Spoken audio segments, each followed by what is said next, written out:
آج ایسا لگ رہا ہے کہ اسلام آباد ہائی کورٹ میں سابق چیف جج گلگت بلتستان رانا شمیم کے بیان حلفی پر توہین عدالت کا کیس اب ایک فیصلہ کن مرحلے پہ آ رہا ہے۔ آج چیف جسٹس اسلام آباد ہائی کورٹ جسٹس اطہر من اللہ نے سماعت کے دوران تمام ملزمان پر فرد جرم عائد کرنے کے لیے 7 جنوری کی تاریخ مقرر کر دی۔ سماعت کے دوران جسٹس اطہر من اللہ نے ریمارک دیے کہ رانا شمیم کے بیان حلفی سے ملک و قوم میں ایسا بیانیہ بنایا گیا کہ اسلام آباد ہائی کورٹ کمپرومائزڈ ہے۔ جسٹس اطہر من اللہ نے کہا کہ یہ توہین عدالت کی کارروائی نہیں بلکہ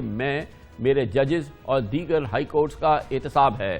2 ججز کو مشکوک بنانے کی کوشش کی گئی۔ جس جج سے متعلق یہ بیان حلفی لکھا گیا وہ اس وقت چھٹیوں پر بیرون ملک میں تھے۔ جسٹس اطہر من اللہ نے کسی کا نام لیے بغیر آبزرویشن دی کہ جو لوگ اس بیان حلفی کے بینیفیشریز ہیں انہیں بھی 2 ہفتوں میں اسی عدالت سے ضمانت ملی تھی،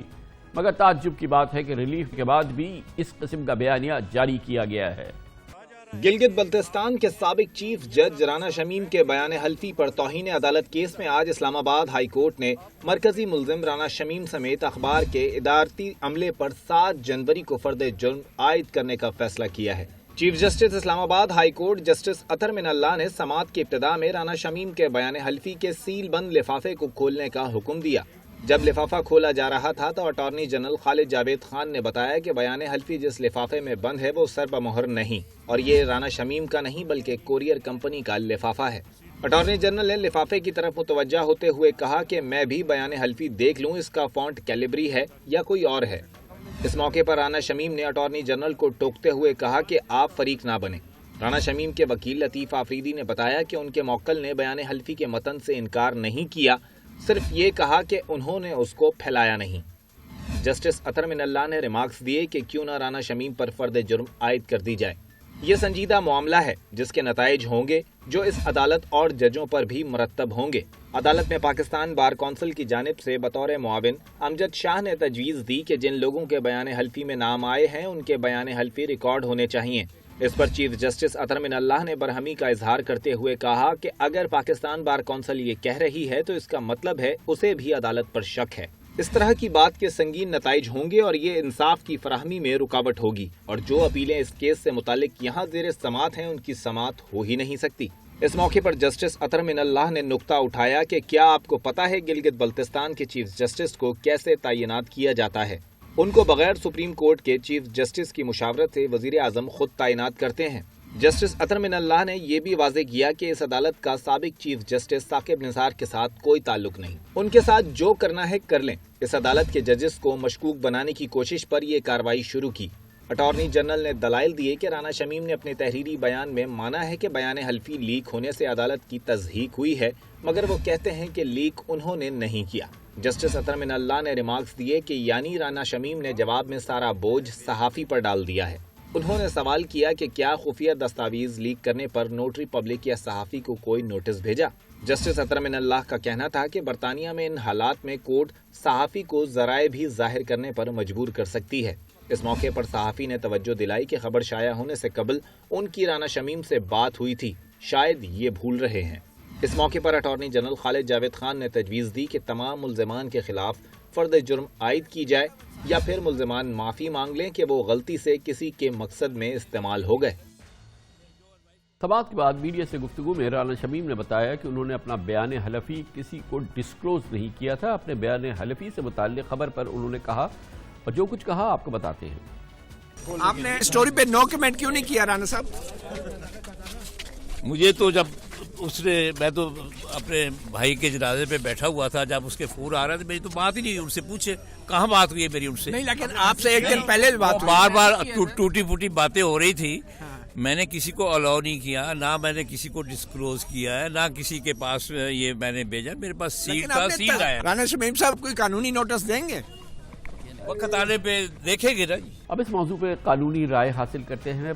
سندھ ہائی کورٹ بار ایسوسی ایشن کے صدر اور پاکستان کے نامور قانون دان جناب بیرسٹر صلاح الدین ہمارے ساتھ موجود ہیں۔ بہت بہت شکریہ بیرسٹر صاحب۔ کافی اسکینڈلائز ہو گیا یہ پورا معاملہ۔ ایک تو اٹ سیلف شروع سے ہی اس کے جو کانٹینٹ تھے وہ کوئی بہت زیادہ کنونسنگ اوور پاورنگ نہیں لگ رہے تھے، مگر اب تو جو ڈیٹیل سامنے آ رہی ہیں جس میں خاص طور پہ کہ جہاں پہ یہ نوٹرائزڈ ہوا، پھر خود رانا شمیم صاحب کا بیک گراؤنڈ، پھر جس قسم کی گفتگو کی گئی اور پھر جو ڈیٹیل سامنے آ رہی ہیں کہ جن جج صاحب کے بارے میں بات کی گئی آج چیف جسٹس اسلام آباد ہائی کورٹ کا، اس دوران تو وہ چھٹیوں پہ تھے، بظاہر یہ پورا معاملہ کافی اسکینڈلائز ہو گیا ہے۔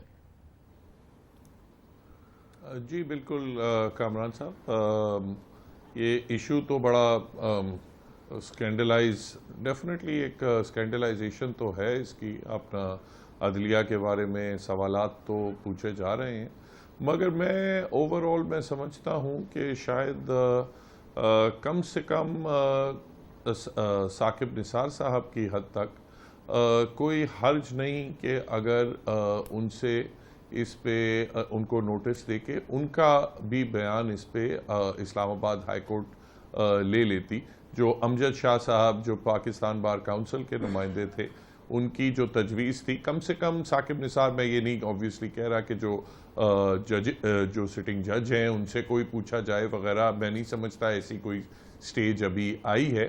مگر اور آبویسلی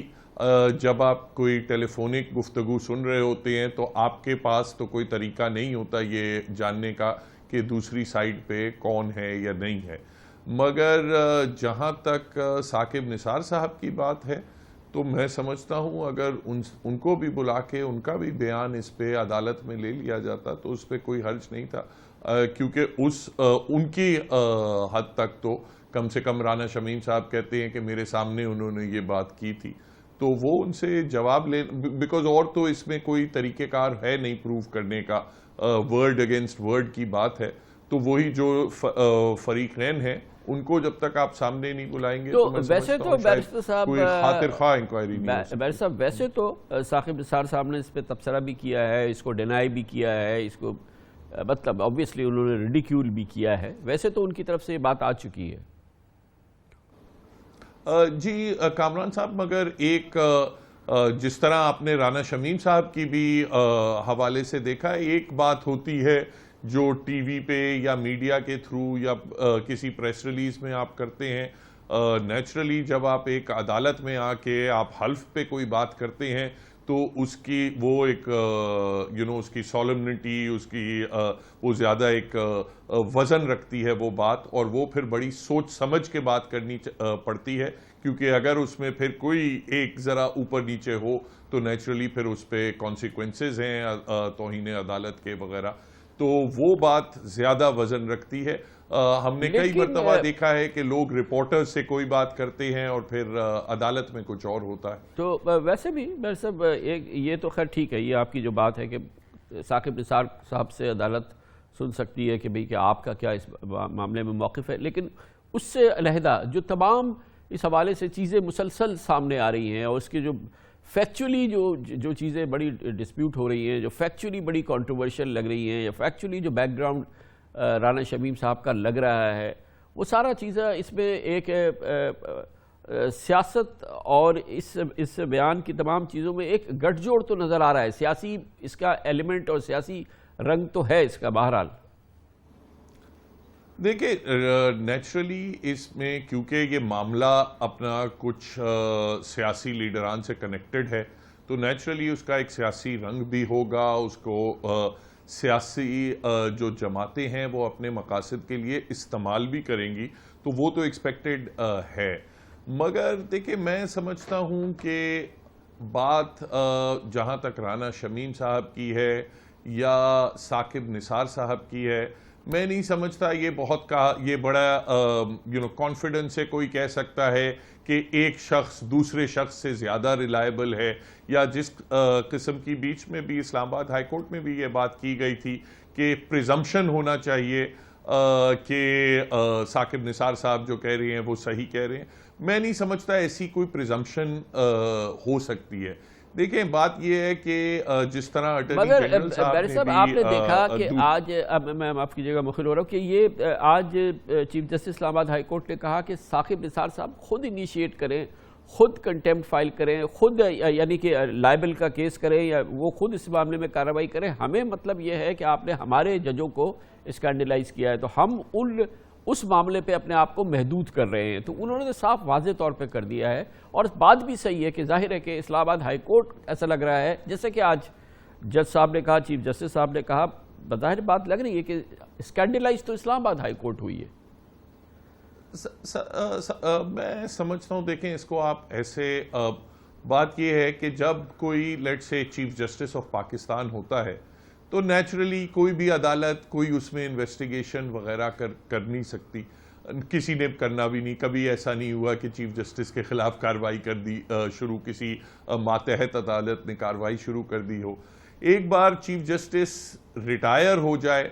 تو پھر یہ کہنا کہ اب تو وہ ریٹائر ہو گئے ہیں, اب ہمارا ان سے کوئی تعلق نہیں ہے, کوئی بات نہیں ہے. دیکھیں جو یہ ایکشنز حالیہ دنوں میں ہوئی ہیں اس سے صرف میں نہیں سمجھتا اسلام آباد ہائی کورٹ کی ساخت متاثر ہوئی ہے, سپریم کورٹ کی بھی ساخت متاثر ہوئی ہے, ہماری جو ڈسٹرکٹ جوڈیشری ہے اس کی بھی ساخت متاثر ہوئی ہے. ان تمام یہ جو واقعات جو ہیں, میں سمجھتا ہوں اول تو ان میں سلیکٹیولی پک اینڈ چوز نہیں کرنا چاہیے کہ ہم اس میں انویسٹیگیٹ کریں گے, اس میں انویسٹیگیٹ نہیں کریں گے, اس میں ہم لوگوں سے حلف نامے بلوائیں گے, اس میں ہم نہیں کرائیں گے. ایک ہمیں ضرورت ہے کہ ان تمام واقعات کو بالکل فیئرلی اور امپارشلی ان میں انکوائری کی جائے, انویسٹیگیٹ کیا جائے, اور وہاں دودھ کا دودھ ہو اور پانی کا پانی ہو. اس سے جو کانفیڈنس ہے جوڈیشری میں اس سے آئے گا. مگر اگر ہم ایک ایونٹ کو انویسٹیگیٹ کریں جس پہ ہمیں شک و شبہات زیادہ ہیں, دوسرے ایونٹ کو ہم کہیں کہ نہیں اس میں ہمیں انویسٹیگیٹ کرنے کی ضرورت ہی نہیں ہے, تو پھر جو ڈاؤٹس اور سسپیشنز ہیں وہ بڑھتے جائیں گے. بہت بہت شکریہ جناب بیرسٹر صلاح الدین ہمارے ساتھ تھے. بہت امپورٹنٹ سوال بیرسٹر صلاح الدین صاحب نے اٹھایا.